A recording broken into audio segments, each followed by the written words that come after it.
7 flowers that supercharge your garden's pollination, pest control, and beauty. If you want a healthier garden, a bigger harvest, and a yard full of life, planting flowers isn't just about looks.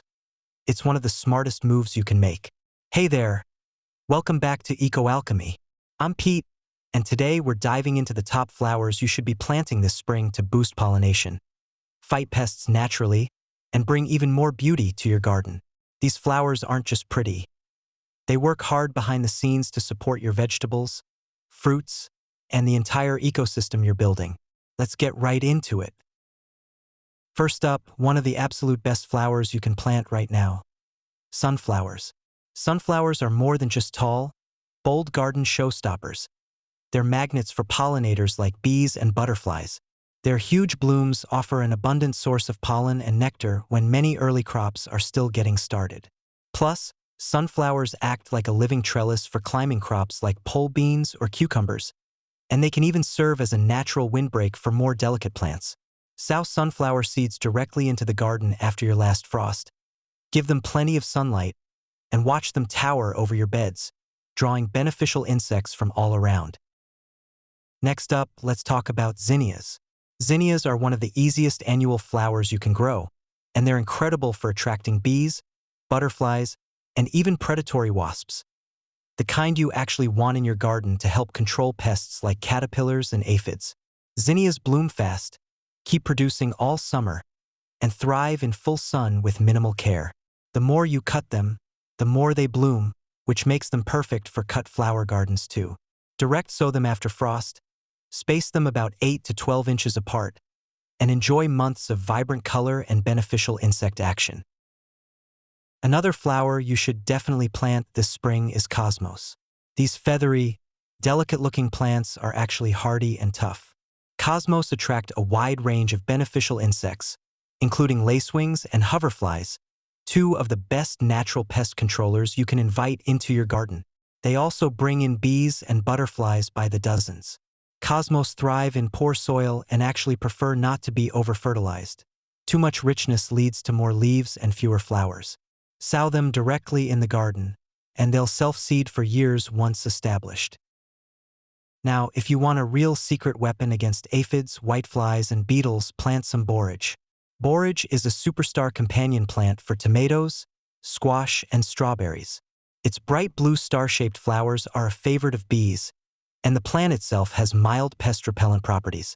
Plus, borage improves soil health by bringing up trace minerals from deep in the soil profile with its strong taproot. Sow seeds directly into the ground after frost, and let this hardy annual work its magic. Bonus: the flowers are edible. They taste like cucumber and make a stunning garnish. Moving along, let's not forget nasturtiums.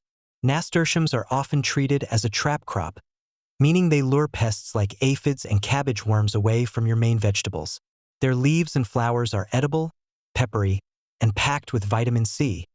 But their real power is in how they serve as a living decoy. Nasturtiums sprawl, climb, or trail, depending on the variety, making them incredibly versatile.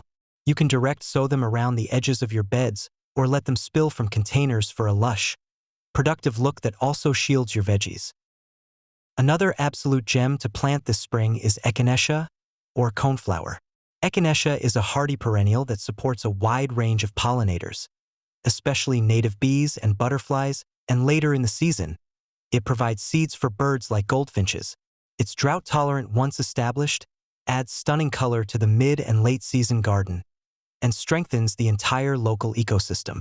Start echinacea from transplants if you want bloom sooner, or sow seeds now for flowering next year.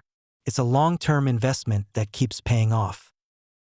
Lastly, let's talk about bee balm, one of the best flowers for attracting hummingbirds, bees, and butterflies.